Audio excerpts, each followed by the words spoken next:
Do you like to hear about a mind spa? How fun is that? Join me today with my interview with Leah Diteljan, who is the founder of Mind Spa, which is a global movement of open-hearted leaders primed for meaningful, transformative change through radical connection. I love this so much. And with 16 years of experience, Leah is a transformative executive coach and retreat facilitator, specializing in guiding entrepreneurs within YPO, WPO, and EO. All of those acronyms, by the way, are entrepreneur organizations toward profound growth. Witnessing the highs and lows of leadership across 6 continents and 30 plus countries, Leah understands the unique challenges faced by high achievers, from multi-million-dollar successes to personal struggles like bullying and divorce. Her retreats and coaching experiences foster deep connections among leaders, transcending professional success to embrace authentic relationships. Leah's commitment to ongoing learning inspires clients to embark their own paths of growth.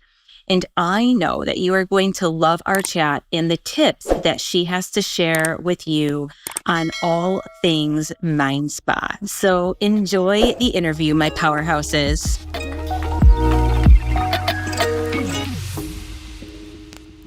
Okay, my powerhouses, we have Leah with us, and this is a cool conversation. Leah, I think you are probably the most unique and interesting business that we have had on the show. And I'm not, of course, discrediting any of the businesses that we've had so far, but they're all companies that are in industries that we've heard of before, right? We're familiar with them, at least terms and concepts, and you are just so wildly different in terms of a mind spa. And when I was reading your bio and all the information, I'm like, what is that? Like, no idea. And so, welcome, Leah. Thank you. I would love for you to just share a little bit with all of the listeners how you got here, really, because it is so interesting. And I really loved the conversation that you and I had before this. And so I thought it would be fun to share that origin story and what even gave you the idea of this business. Sure. Well, this can even go way back to my childhood when I was a teenager, and I'd bring my girlfriends over to my house and we'd go for walks in nature and just to get to know them, because I lived on a gully growing up. And my girlfriends quickly started making fun of me and saying, "Are we going on another pointless walk? I don't know if I want to come over. Like, where are we going? What's the point? What's the destination of this experience?" And so fast forward, I've always been so connected to nature, and I notice how my internal world and my external world really is affected by the seasons. Yeah. And so that was an aspect that I notice is really key in emotionality. And I really resisted winter for so long. The stillness, the internal introspection, and I didn't like being by myself. Mm-hmm. I was a summer girl all day long. And what that really inspired was a really hard look at myself in the mirror and taking out the shovel and saying, what is the distinction between self-compassion and self-confidence? Because I have a really, really cruel inner critic and I need to befriend her. And so through the Entrepreneurs Organization, which I was with for 13 years, I really got a phenomenal front row seat to experiencing different types of self-development and leadership programs that helped me look in a way that felt safe without going and feeling scared. And so that's what really inspired me to look at the emotions of leadership. Yeah, I love that. And I think that is a topic that we really don't talk a whole lot about, and more is coming out about it now, and I think we maybe can thank Brene Brown for some of that. Absolutely. And what she's been making more mainstream, more popular, but it is still uncomfortable. And I think intuitively as leaders, we know that part of that is important, being vulnerable and looking at our emotions and how we feel and looking inward before looking outward. But it is wildly uncomfortable. And I know for me, it feels like a disruption, like feels like, oh, that's so unproductive, where, we constantly want to move forward full steam ahead. And so in another note too, that I'll just say, which is kind of hysterical, when you said you were a little girl and your friends were like, what's the destination, right, for the walks? I am very much like you. I've resonated with everything you said. Winter is hellish, and getting through that and finding those moments. But I love walking, and for me, it's just peace of mind. It is peaceful, and it's where I get my stress out, and I just love it so much. It almost brings me back to like center, if you will, right? So I could just go walk anywhere. It doesn't need to be anything specific. Well, my husband, once in a while, be like, oh, do you want me to come with you? I'm like, yeah, sure. Come for a walk. I go every single day. He's like, well, we have to have a destination. What's the destination? I can't go until unless we're going someplace. So like, why do we need to go someplace? So, which is funny he thinks that way, because in business, I think that way. And so can you share, Leah, some of the significance of the work that you're doing for leaders who tend to be very driven, but always have their eye on what's next, versus taking a beat and thinking about, well, what might be holding me back or disallowing me to expand, and taking some more of that inward approach, if you will? Sure, absolutely. So I think a common question with what's next, right? If people have sold their business and that's kind of the climax of the entrepreneurial journey, if we think about the question, what's next, that also causes suffering, because thinking what's next is coming from a place of lack. And so you're still searching for more, even with such a pivotal moment and such an achievement in a career. And so when we start to dismantle some of those questions we're asking ourselves, and not just leave them as rhetorical, open-ended questions, which expend so much energy, and actually get to the emotions of why those questions are scary or why they seem like things we don't really want to touch, a lot of times they come back to something we've already experienced. We just haven't created the space to connect those dots.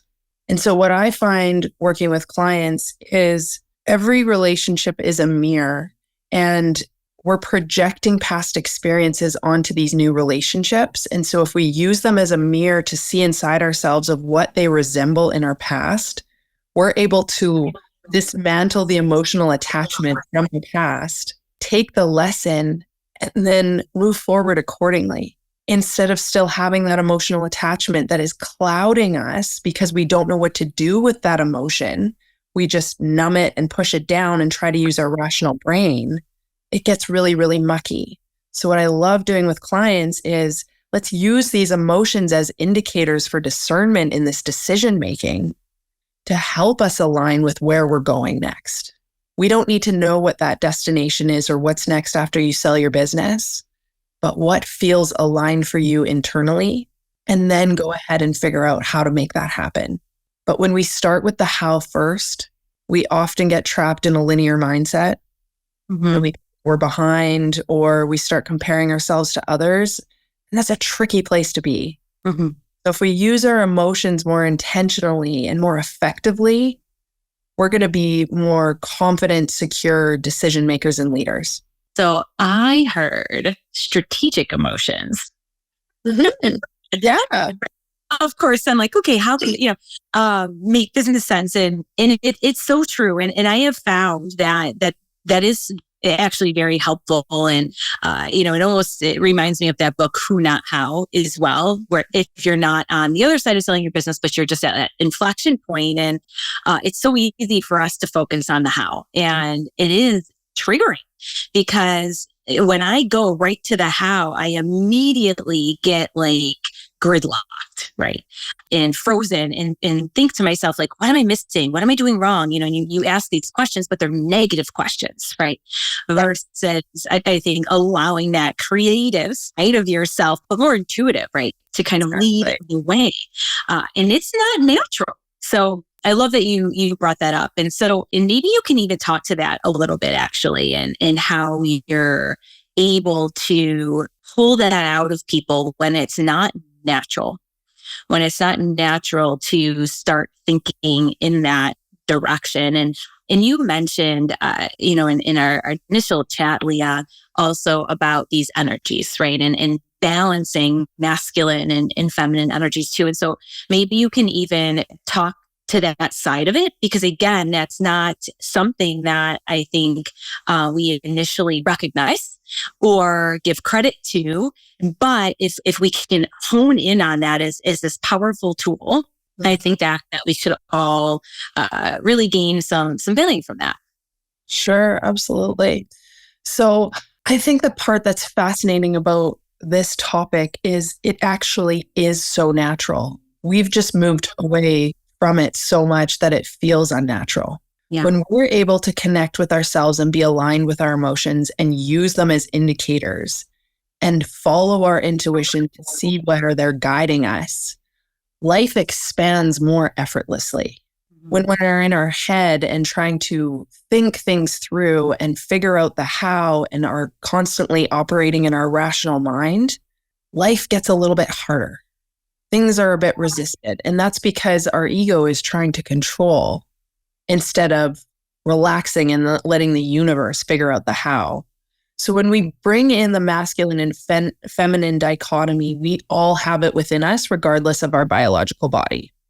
And when it's off balance and we don't have discipline, if we don't have structure, those masculine elements, the most potent form of feminine energy is chaos. You don't sing. Right? Right. So I like to use the metaphor of a harmonious feminine and masculine blend of a riverbed. You can picture the structure of the river and the walls of the riverbed. And there's a clear delineation between the water and the riverbed. And when the river starts flowing higher, when there's more coming in and there's more emotions and there's all these things coming in, it starts to erode the riverside. It can start to flood. And so the masculine energy needs to come in and start to harness that flow a little bit more.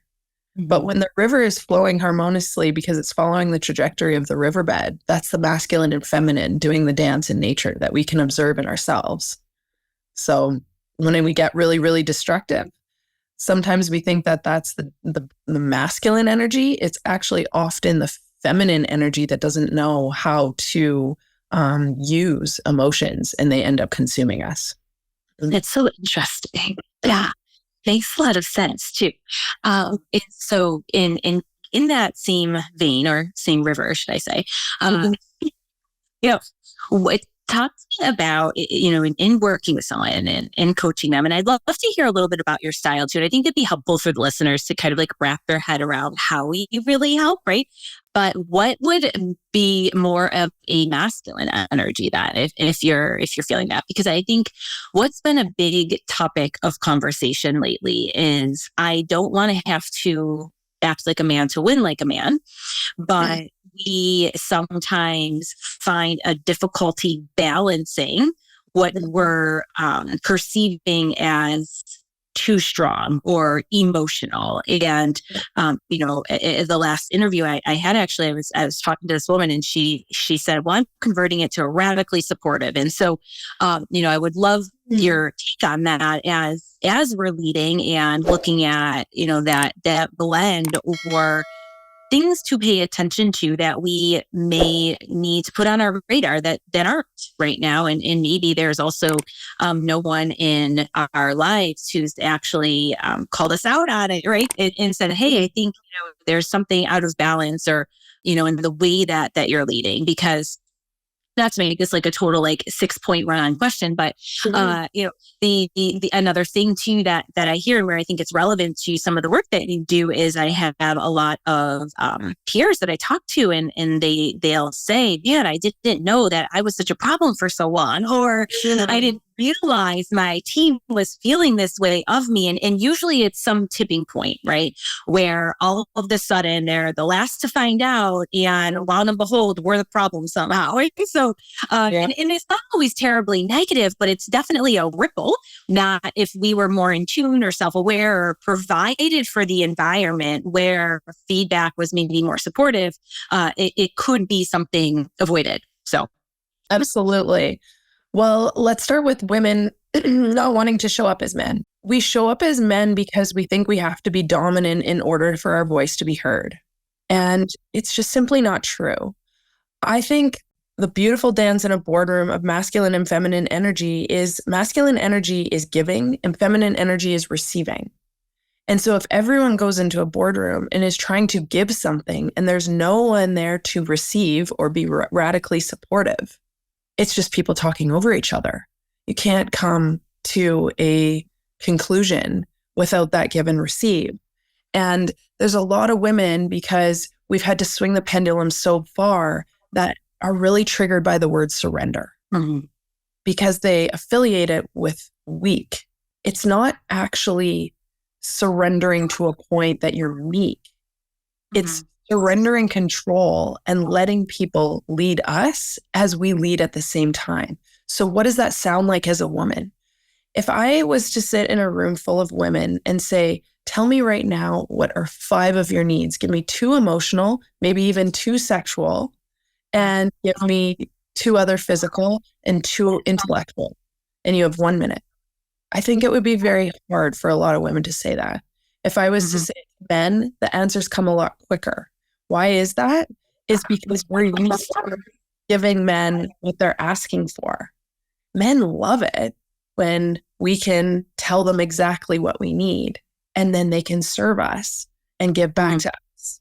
So I think the onus is on us to actually shift this pendulum by getting clear on what we need, by being confident and assertive and saying what that is, and ensuring those needs are met by ourselves. If somebody can't meet that and it is unfulfilled, well, then go get that need met somewhere else.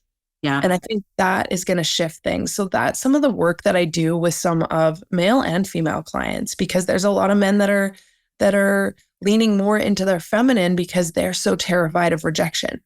Yeah. And so it's kind of happening on both sides.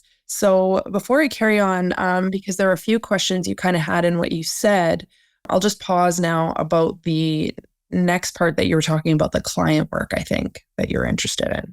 Yeah, absolutely. And just to touch too on the point that you made, and by the way, you explained that so well and so eloquently, because how you explained it and what I heard really is women need to ask for what they want, like actually verbalize it. And I think so often, and this has been a very much a generational thing, is we are expected or I think are expecting to just be either rewarded for good behavior, right? Like someone's just going to notice, and we don't need to advocate for ourselves, which I think we have found is very wrong. Right, or not wrong, but are not exactly going to win that way, right? And then the other part of that is we just assume men are going to read our mind, right? Or other people in general, not just men. Like they're just going to read our mind and we don't need to speak up. And then what happens is it like kind of snowballs all of this resentment, and then an explosion happens. And we forget how critical it is to communicate. Because again, I think it's those preconceived notions of what that means to us, and also how are we sounding, or are we being too needy? You know, all of these self-fulfilling, like fake conversations that are circular in our brains that I think start to go on. And so, and the reason that what you said is so significant is because it has been a significant conversation that I feel I've been having very frequently. And actually at our recent summit at Becoming PowHERhouse, like that was a huge topic of conversation, is how can we do a better job of speaking up and communicating and advocating and just saying what we want and being good communicators. And communication clearly is kindness as well. And I think because sometimes if there's conflict, we can avoid it. Yep. But recognizing that the kind thing to do is to still have this very clear, vivid communication. Of course, there's more eloquent ways to go about it than, being like me in a bull in a china shop who's always constantly trying to find a way to better say things. And of course that's like my life's work is like trying not to be an asshole. But, I think that is so important. And if you're listening to this right now, I'd even encourage you to like rewind this podcast and re-listen to Leah say that part of it, because that is the first time I've heard it phrased in that way. So for what it's worth, but yes, thank you for saying that. You're welcome. I will add too, I think when we talk about emotions and the difference between men and women in expressing ourselves, women have a way deeper relationship with guilt than men do. Yes. Yeah. And because we are so comfortable with guilt being a resident in our bodies, and letting that be a guiding decision maker for us in a disheartening way that dims our light instead of empowers us, that one emotion needs to be a driving indicator of the way that we govern our communication and are not governed by guilt at all. Very infrequently, I should say. I shouldn't say at all. But that's very different. But if you think about how guilt is resonant in your body and how often it quiets your voice, it's profound. Yeah, it sure is, and I'm even like reeling now of a few things that I'm thinking about too, that I've made choices around the choice of, am I going to feel guilty or not, right? Because again, we put this pressure on ourselves that most of the time I have found doesn't exist, right? We make it up. Yeah. But it doesn't exist in real life. And so that in itself is so profound, right? And how can we release that and start to say, like, wait a minute, is this a fact or is it a belief? Totally. Very different. Yeah. So thank you. So so talk us through, like, what is the journey in working with you? What does it look like? How do you help? I'd love to just hear that. And of course, for everybody else to hear it too, because again, I think, what you're doing is very unique in the leadership development space. Thank you. Sure. The clients come to me for a variety of different reasons. It's generally because they're not sure what it is, but they're looking for more fulfillment. And when I hear more fulfillment, it often means to me that they are living more in their attic than they are in the main floor of their life, which I consider your heart. And so that might show up as anxiety is a leading emotion for them in their life. It might be fear of losing something or have lost something. It might be a transition where they're selling their business or they've gone through divorce. It's always something that has quite a bit of emotional navigation required, but different than counseling and therapy. And the reason I say that is because when you're working with me, yes, we'll look back into your childhood to help understand of why some of the behaviors you have are natural to you. But we extract the lesson from that so you're not heart anchored in it. And so it's not showing up as insecurity as you're making a decision. So we'll work together for we usually start at 6 months journey and end up doing years. People just renew and we keep doing it. We end up becoming great friends.